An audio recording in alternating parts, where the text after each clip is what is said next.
Hello friends. हम दिल्ली सल्तनत से संबंधित महत्वपूर्ण क्वेश्चनों का अध्ययन कर रहे थे और आइए इसी कड़ी में आज का पहला क्वेश्चन। तो दिल्ली सल्तनत के किस शासक ने इक्ता के राजस्व में से इक्तादारों की व्यक्तिगत आय तथा उसके अधीन रखे गए सैनिकों के वेतन में स्पष्ट विभाजन कर दिया था? क्वेश्चन को आसानी से समझिए। दिल्ली सल्तनत के किस शासक ने इक्ता के राजस्व में से, यानी इक्ता प्रांतों को इक्ता कहा जाता था और यहाँ से जो राजस्व प्राप्त होता था उसमें से एक तो इक्तादारों की व्यक्तिगत आय और उसके अधीन, यानी इक्तादार जिसे मुक्ता या वली भी कहा जाता था, वो अभी हम इसके बारे में चर्चा करेंगे। व्यक्तिगत आय तथा उसके अधीन रखे गए सैनिकों के वेतन में स्पष्ट विभाजन किया था। यानी ये जो स्पष्ट विभाजन है ये किस शासक ने किया था? तो इसका सही उत्तर क्लियर करने से पहले दो चार बातें समझिए एक बार। तो उस समय यानी सल्तनत काल की बात कर रहे हैं, प्रांतों को क्या कहा जाता था? इक्ता कहा जाता था। प्रांतों को किस नाम से जाना जाता था? इक्ता के नाम से जाना जाता था। और इक्ता का जो प्रमुख है उसे मुक्ता वली या इक्तादार कहा जाता था। मुक्ता वली अथवा इक्तादार, मुक्ता वलिया इक्तादार कहा जाता था, यानी इसका प्रशासक होता था। और ये जो मुक्ता वलिया इक्तादार होते थे ये संबंधित भू क्षेत्र से, यानी जिस इक्ता का ये प्रमुख है उस भू क्षेत्र से भू राजस्व का संग्रह करते थे। उस क्षेत्र से ये भू राजस्व का संग्रह करते थे। एक तो भू राजस्व का संग्रह करते थे और उस क्षेत्र का प्रशासन भी इनके द्वारा ही देखा जाता था। भू राजस्व का संग्रह करना और प्रशासन का नियंत्रण इनके हाथों में होता था। इसके अलावा ये जो इक्तादार थे ये एक तो प्रशासनिक खर्च, एक तो यानी प्रशासन में कितना खर्चा हुआ है, एक तो प्रशासनिक खर्च और वेतन, खुद का वेतन, ये निकाल करके जो शेष राशि बचती थी, शेष राशि यानी प्रशासनिक खर्च निकाल लिया गया, खुद का वेतन निकाल लिया गया और जो शेष राशि बचती थी उसे कहाँ जमा करवाते थे? केंद्र में जमा करवाते थे। शेष राशि को कहाँ जमा करवा दिया जाता था? केंद्रीय खजाने में जमा करवा दिया जाता था। और ये जो शेष राशि है इस शेष राशि को फवाजिल कहा जाता था। ध्यान रखना है, इस शेष राशि को किस नाम से जाना जाता है? फवाजिल के नाम से जाना जाता है। यानी जो बची हुई राशि थी प्रांतों में, इक्ता में, वो राशि केंद्र के खजाने में जमा करवा दी जाती थी और उसे किस नाम से जाना जाता था? फवाजिल के नाम से जाना जाता था। इस प्रकार अगर हम आगे बात करें, ये जो मुक्ता या वली होते थे ये एक तो वंशानुगत नहीं थे, ये वंशानुगत नहीं है, यानी इनका स्थानांतरण होता रहता था। उदाहरण के तौर पर यदि हम बलबन की बात करें, बलबन ने इक्तादारों को नियंत्रित करने के लिए ख्वाजा नामक अधिकारी की नियुक्ति की थी। इसकी चर्चा हम कर भी चुके हैं पहले वाले वीडियो में। बलबन ने इक्तादारों को नियंत्रित करने के लिए ख्वाजा नामक अधिकारी की नियुक्ति की। इसी प्रकार अगर अलाउद्दीन खिलजी की बात करें हम, अलाउद्दीन खिलजी ने इक्ताओं की आय पर नियंत्रण रखने के लिए, इक्ताओं की आय पर नियंत्रण रखने के लिए किस विभाग को ये जिम्मेदारी सौंपी थी? दीवान ए विजारत, दीवान ए विजारत ये इक्ताओं की आय पर नियंत्रण रखता था अलाउद्दीन खिलजी के समय। तो अब इतनी बातें बताने के बाद आपको समझ में आ गया होगा कि हम क्वेश्चन यानी क्वेश्चन को किस प्रकार से हल कर सकते हैं। तो दिल्ली सल्तनत के किस शासक ने इक्ता के राजस्व में से इक्तादारों की व्यक्तिगत आय और उसके अधीन रखे गए सैनिकों के वेतन में स्पष्ट विभाजन कर दिया था। तो इसका सही जवाब होगा मोहम्मद बिन तुगलक। इसका सही जवाब है मोहम्मद बिन तुगलक। अगला क्वेश्चन देखिए।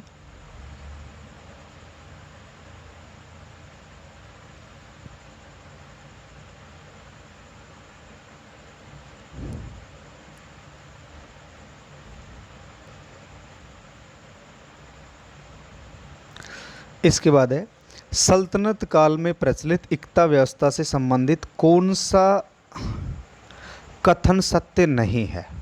सल्तनत काल में प्रचलित इक्ता व्यवस्था से संबंधित कौन सा कथन सत्य नहीं है, यानी कौन सा कथन सत्य नहीं है, ये पूछा गया है। इब्न बतूता के अनुसार इक्ता में 2 प्रकार के अधिकारी नियुक्त किए जाते थे। पहला ऑप्शन है, इब्न बतूता के अनुसार इक्ता में कितने प्रकार के अधिकारी नियुक्त किए जाते थे। 2 प्रकार के अधिकारी नियुक्त किए जाते थे, ये बात सही है। अगर हम इसके अनुसार देखें तो यहाँ एक तो अधिकारी होता था वली उल खराज, वली उल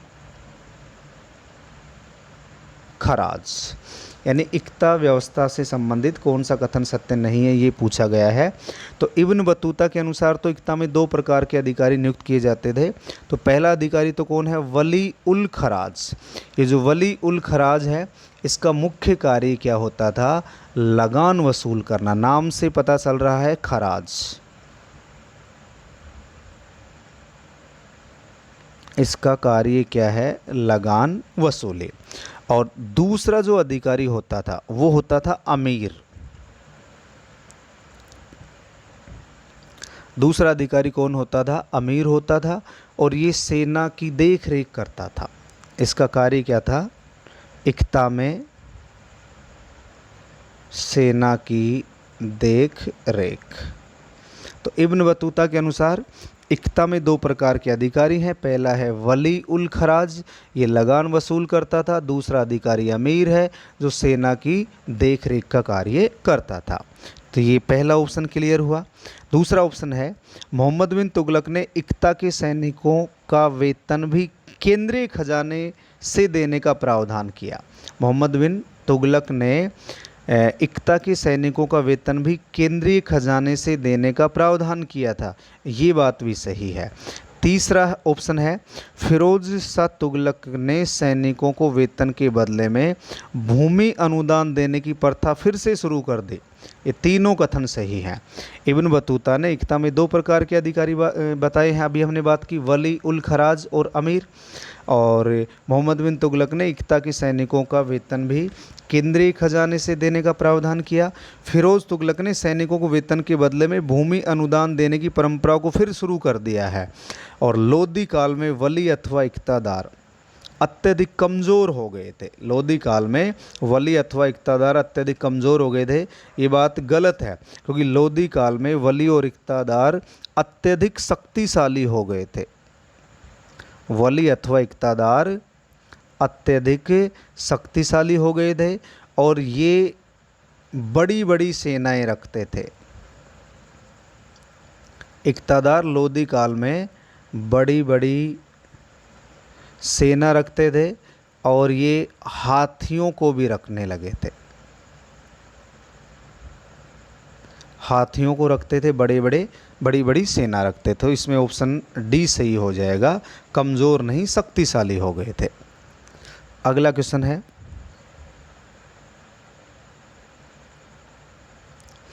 खालसा भूमि से संबंधित कौन सा कथन सत्य नहीं है। खालसा भूमि से संबंधित कौन सा कथन सत्य नहीं है, तो इसे भी समझिए। खालसा भूमि की आय सुल्तान के लिए सुरक्षित रखी जाती थी। खालसा भूमि की जो आय है वो सुल्तान के लिए सुरक्षित रखी जाती थी और इस आय को खालिसा या इमलाक कहा जाता था। ये सुल्तान की निजी आय होती थी, जिसे क्या कहा जाता था, खालिसा अथवा इमलाक। खालिसाया इमलाक, ये बात सही है। प्रारंभिक सुल्तानों के अधीन, यानी प्रारंभिक जो दिल्ली सल्तनत के सुल्तान हैं उनके अधीन भटिंडा और ग्वालियर खालसा भूमि के अंतर्गत थे। प्रारंभिक जो दिल्ली सल्तनत के सुल्तान हैं तो उनके अधीन खालसा भूमि में कौन कौन से क्षेत्र आते थे? भटिंडा और ग्वालियर, ये बात भी सही है। अलाउद्दीन मसूद शाह के काल में भटिंडा को एक साधारण अख्ता में परिवर्तित कर दिया गया था, ये भी बात सही है। अलाउद्दीन मसूद शाह के काल में भटिंडा को साधारण अख्ता में परिवर्तित किया गया और इन क्षेत्रों में निरीक्षण तथा नियंत्रण अमीर ए हाजिब ये नहीं करता था, ये तो शाही दरबार से संबंधित था, शाही दरबार के वैभव को बनाने का कार्य करता था। इसकी चर्चा हम कर चुके हैं, ये शाही दरबार के वैभव से संबंधित था। तो इक्ता क्षेत्र खालसा भूमि में जो नियंत्रण का कार्य करता था, निरीक्षण का कार्य करता था, वो आमिल करता था। वो कौन करता था? आमिल करता था, ध्यान रखना है।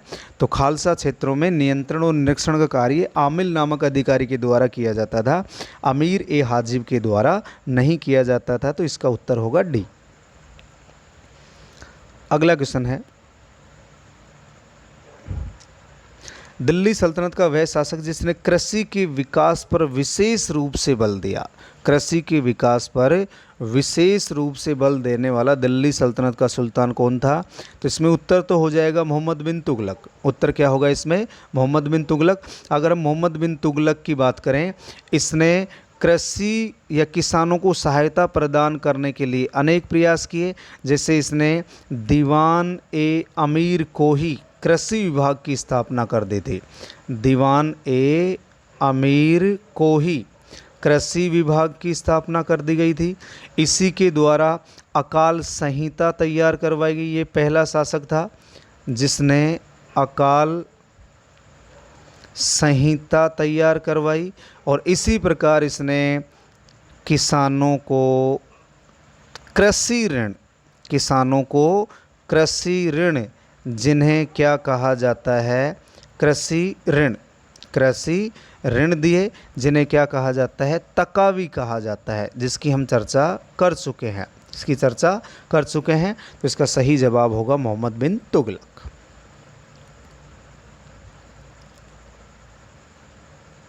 अगला क्वेश्चन देखिए, सल्तनत काल में मुख्यतः भूमि के कितने प्रकार प्रचलित थे? सल्तनत काल में मुख्यतः भूमि के कितने प्रकार प्रचलित थे? 3, 4, 5, 6। तो इसका सही जवाब होगा 4। कितने प्रकार की भूमि प्रचलित थी? 4 प्रकार की। जैसे हम बात करें खालसा भूमि, इक्ता भूमि, अनुदान भूमि और एक हिंदू सामंतों के अधीन भूमि। हिंदू सामंत। तो सल्तनत काल में कितने प्रकार की भूमि प्रचलित थी? 4 प्रकार की।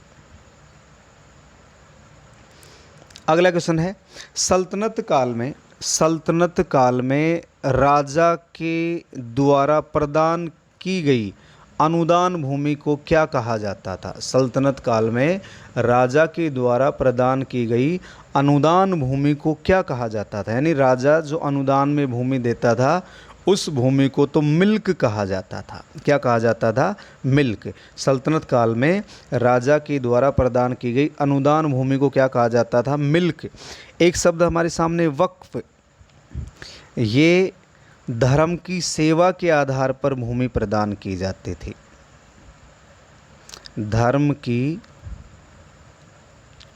सेवा के आधार पर जो भूमि प्रदान की जाती थी उसे वक्फ कहा जाता था।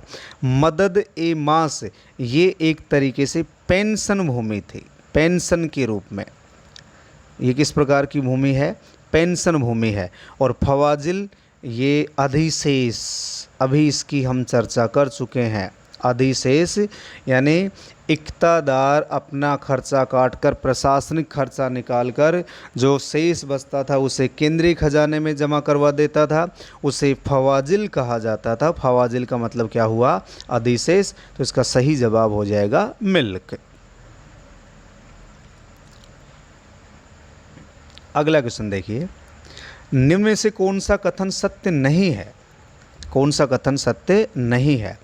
इक्ता ए तमलीक अमीरों को प्रदान की जाने वाली भूमि थी। तो अमीरों को जो भूमि प्रदान की जाती थी उसे क्या कहा जाता था? इक्ता ए तमलीक कहा जाता था। सही बात है। इक्ता ए इस्तिगाल ये अनुदान में दी जाने वाली भूमि होती थी।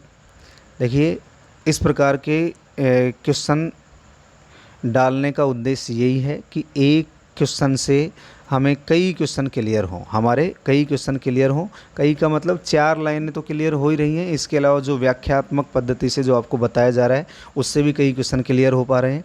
तो इक्ता ए तमलीक अमीरों को प्रदान की जाने वाली भूमि थी, ये सही बात है। दूसरा है इक्ता ए इस्तिगाल ये अनुदान में दी जाने वाली भूमि थी। तीसरा है फिरोज शाह तुगलक ने खालसा भूमि का राजस्व स्थायी रूप से निश्चित कर दिया था।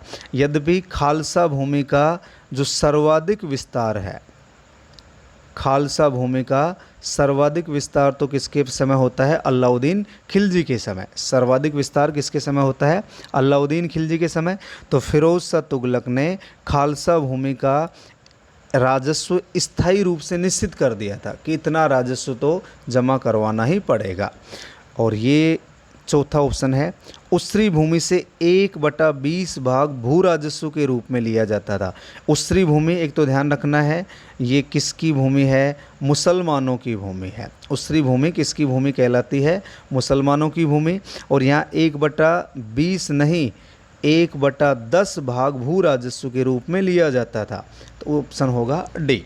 ऑप्शन इसका सही उत्तर क्या होगा? डी, क्योंकि यहाँ 1/20 दे रखा है। 1/20 नहीं 1/10 भाग मुसलमानों से कर के रूप में लिया जाता था।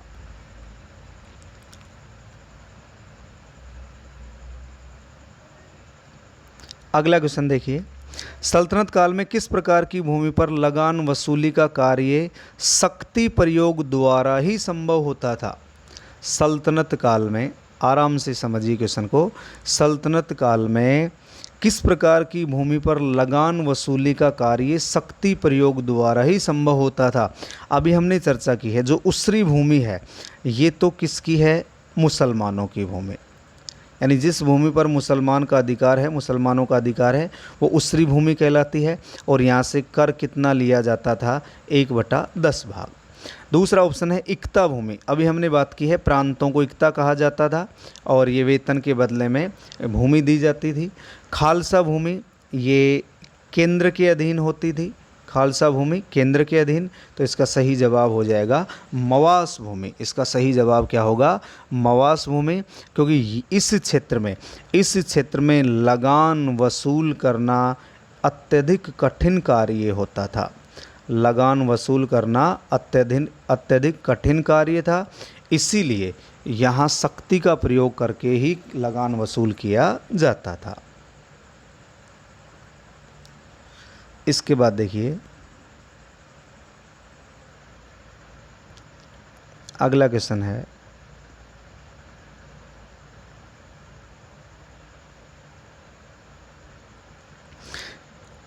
निम्न में से किस विद्वान ने मध्यस्थ भूपतियों के लिए खुत, मुकदम और चौधरी जैसे शब्दों का प्रयोग किया है? निम्न में से किस विद्वान ने मध्यस्थ भूपतियों के लिए, यानी मध्यस्थ की भूमिका निभाने वाले जो भूपति थे, यानी भूमि के जो स्वामी थे, उनके लिए खुत, मुकदम और चौधरी जैसे शब्दों का प्रयोग किया?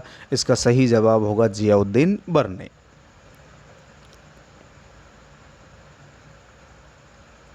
अगला क्वेश्चन देखिए, सल्तनत काल से संबंधित कौन सा कथन सत्य नहीं है? फिर वो क्वेश्चन आ गया कि कौन सा कथन सत्य नहीं है। पहला कथन है, सल्तनत काल में वर्ष में 3 बार चावल उगाया जाता था। सल्तनत काल में एक वर्ष में चावल की खेती कितनी बार की जाती थी? 3 बार। सही बात है। अलाउद्दीन खिलजी का एक अधिकारी था। अलाउद्दीन खिलजी का एक अधिकारी है ठक्कर फेरू। अधिकारी का नाम क्या है? ठक्कर फेरू। उसने 25 प्रकार की फसलों के नाम गिनाए। ये बात भी सही है। तो वर्ष में चावल 3 बार उगाया जाता था। अलाउद्दीन का एक अधिकारी है ठक्कर फेरू, उसने 25 प्रकार की फसलों के नाम गिनाए हैं। काल और कुजरू काल और कुजरू, ये जवार की किस्म थी। सल्तनत काल में जवार की किस्म कौन कौन सी थी? काल और कुजरू, ध्यान रखना है, काल और कुजरू। और चौथा ऑप्शन है, ये बात भी सही है, बलवन ने सर्वप्रथम बांध निर्माण करवाकर वर्षा के जल को एकत्रित करने की योजना बनाई थी। तो ये जो कार्य है, ये कार्य बलवन ने नहीं, ये फिरोज शाह तुगलक ने करवाए थे। ये कार्य किसके द्वारा करवाया गया था? फिरोज शाह तुगलक के द्वारा करवाया गया था, ध्यान रखना है। तो इसमें ऑप्शन तीनों सही है और चौथा गलत है, तो हमारा सही जवाब होगा डी। अगला क्वेश्चन देखिए,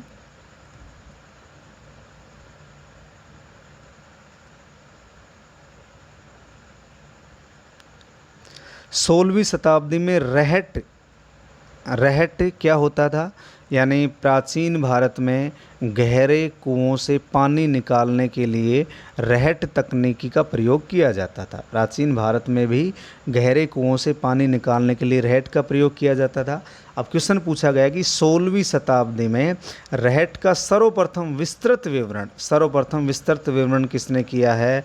बाबरनामा। बाबर ने बाबरनामा में सर्वप्रथम रहट का विस्तृत विवरण दिया है।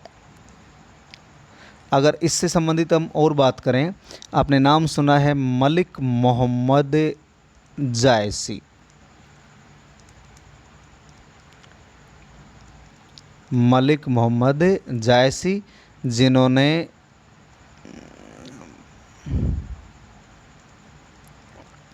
पद्मावत ग्रंथ की रचना की थी। इसने अवध में रहट का उल्लेख किया है। इसने क्या लिखा है कि अवध में भी रहट का प्रयोग किया जाता था। तो इसका सही जवाब होगा सी।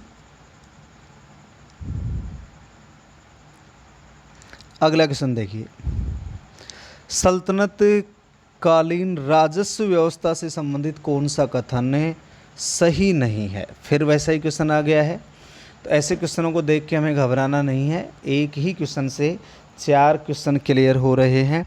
सल्तनत कालीन राजस्व व्यवस्था से, क्वेश्चन किससे संबंधित है ये? सल्तनत काल में राजस्व व्यवस्था से संबंधित कौन सा कथन सत्य नहीं है? आर्थिक नीतियों का निर्धारण हनफी शाखा के वित्त सिद्धांतों का अनुसरण किया गया। यानी आर्थिक नीतियों के निर्धारण में इस्लाम की कौन सी शाखा? हनफी शाखा, ध्यान रखना है। यानी सल्तनत काल में आर्थिक नीतियों का निर्धारण करने के लिए इस्लाम धर्म की कौन सी शाखा के वित्त सिद्धांतों का अनुसरण किया गया है? उसका सही जवाब है हनफी शाखा। तो एक क्वेश्चन ये क्लियर हुआ। इस काल में 5 प्रकार के कर लिए जाते थे। इस काल में कितने प्रकार के कर लिए जाते थे? 5 प्रकार के। जैसे हम बात करें ज़कात, जजिया, खुम्स,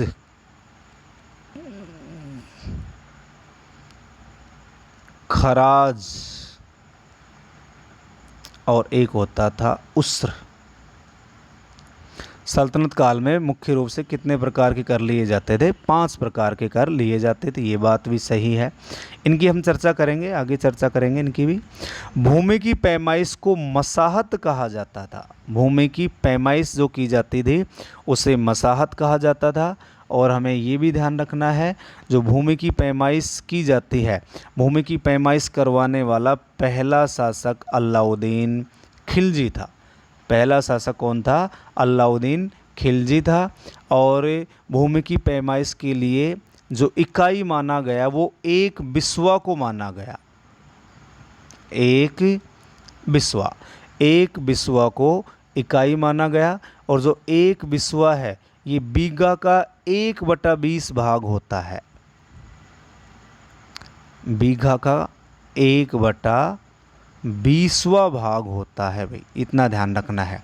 यानी अलाउद्दीन खिलजी पहला शासक था जिसने भूमि की पैमाइश करवाई, और पैमाइश को मसाहत कहा जाता था, और बिस्वा को आधार माना गया, और 1 बिस्वा को आधार माना गया। अगर हम बात करें बिस्वा की तो ये बीघा का 1/20वां भाग होता था। आमिर नामक अधिकारी खालसा भूमि का राजस्व सीधे प्रांतों में जमा करवाता था। एक क्वेश्चन ये क्लियर हो गया कि खालसा भूमि से जो राजस्व प्राप्त होता था उसे जमा करवाने का कार्य किस अधिकारी के द्वारा किया जाता था? तो अधिकारी का नाम क्या है? आमिर। अधिकारी का नाम तो क्या है? आमिर। लेकिन ये प्रांतों में नहीं, ये केंद्र में जमा करवाता था। प्रांतों में नहीं, ये कहाँ जमा करवाता था? केंद्र में। तो इसका सही जवाब हो जाएगा डी।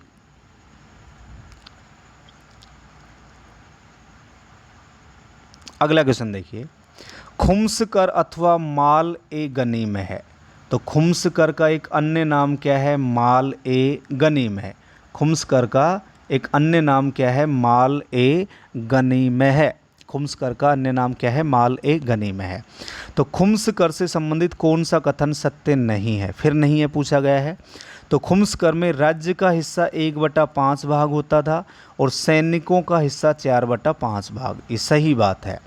1/5 यानी हम कह सकते हैं 20% व 80%। 20% और भाग की बात करें तो 1/5, 4/5 और प्रतिशत की बात करें तो 20% तो किसका होता था? राज्य का, और 80% सैन्य का।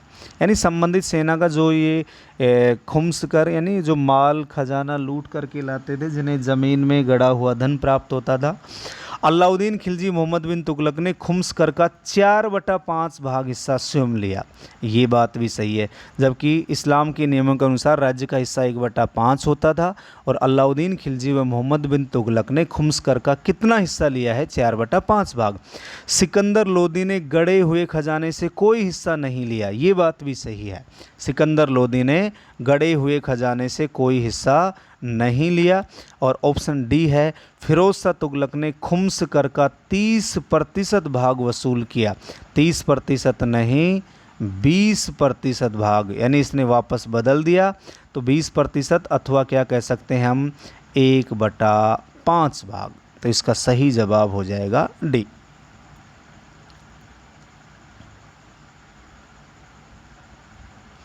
अगला क्वेश्चन देखिए, निम्न में से कौन सा कथन सत्य नहीं है? उस्र मुसलमानों से लिया जाने वाला भूमि कर था। उस्र मुसलमानों से लिया जाने वाला भूमि कर था। और यदि हम इस कर के बारे में बात करें, ये जो कर है यानी प्राकृतिक साधन,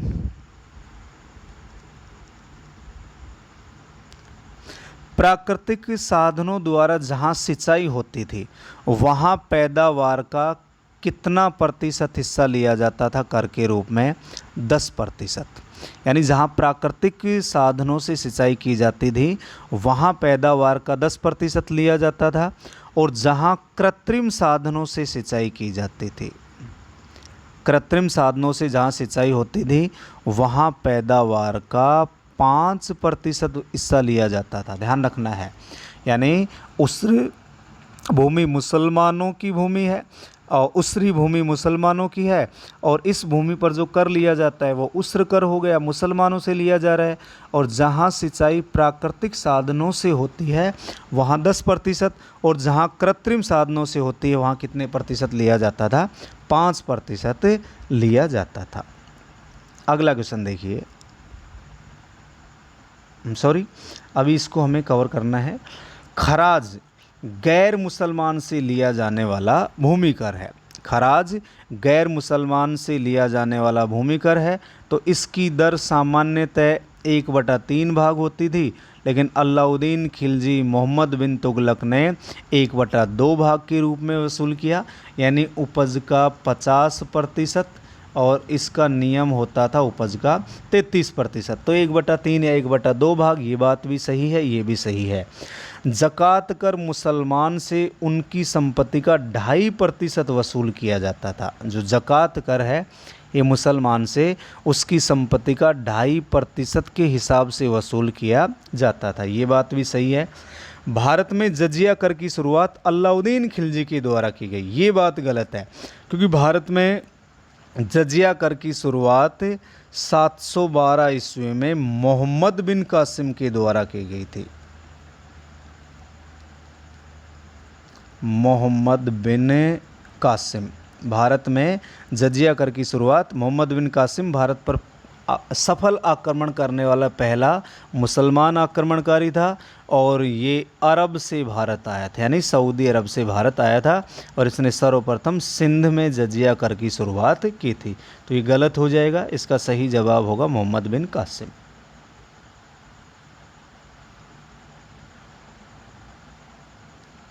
अगला क्वेश्चन देखिए, किस शासक के समय जजिया कर पृथक रूप से वसूल किया जाने लगा? तो अगर दी हम जजिया कर की बात करें, पहले इस कर को भू राजस्व के साथ ही वसूल किया जाता था। यानी शासक है फिरोज तुगलक, इसका उत्तर तो क्या होगा? फिरोज शाह तुगलक। फिरोज शाह तुगलक से पहले जजिया कर को भू राजस्व यानी भूमि कर के साथ ही वसूल किया जाता था, लेकिन फिरोज शाह तुगलक ने इस कर को भू राजस्व से पृथक कर दिया था, और फिरोज शाह तुगलक ही पहला शासक था जिसने ब्राह्मणों पर भी जजिया कर लगाया था। ब्राह्मणों पर भी जजिया कर लगाने वाला पहला शासक कौन हो जाएगा? फिरोज शाह तुगलक। इसके बाद देखिए,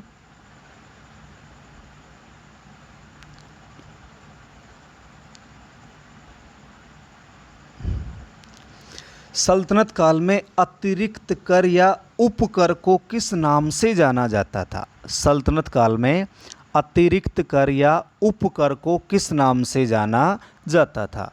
ऑप्शन है फवाजिल, जरीबाना, मुकाता या अवबाव। इनको समझिए एक बार आप। सल्तनत काल में जो अतिरिक्त कर होता था उसे किस नाम से जाना जाता था? तो पहला ऑप्शन है फवाजिल। फवाजिल की अभी हमने बात की है, ये अधिशेष भू राजस्व होता था।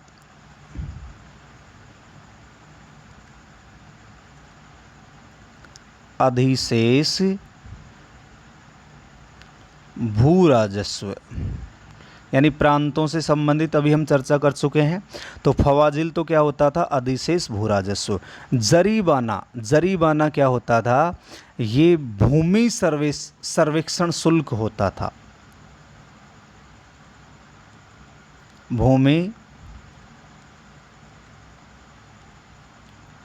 सर्वेक्षण शुल्क यानी पैमाइश के बदले में, भूमि की पैमाइश के बदले में।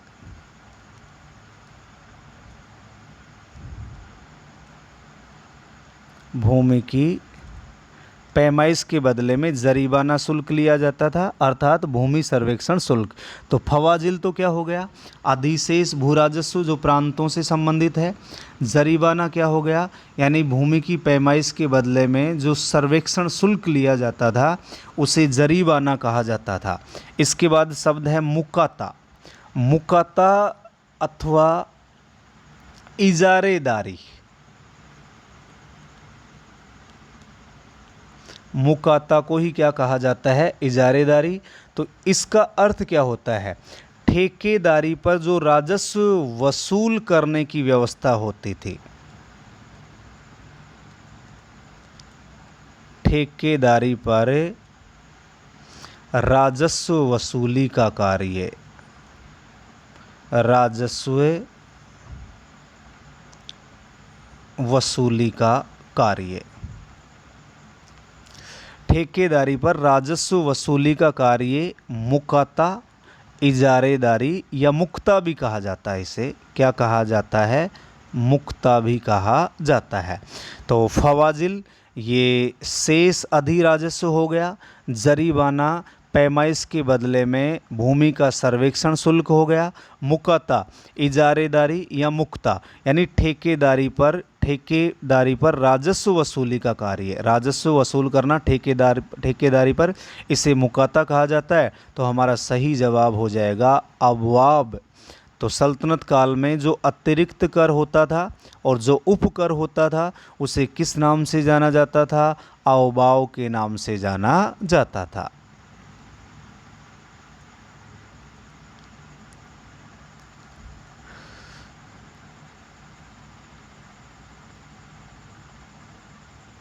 दोस्तों आज के वीडियो में इतना ही, क्योंकि वीडियो थोड़ा लंबा हो जाएगा। तो बाकी क्वेश्चन जो बचे हुए हैं उसकी हम कल चर्चा करेंगे। जय हिंद, जय भारत।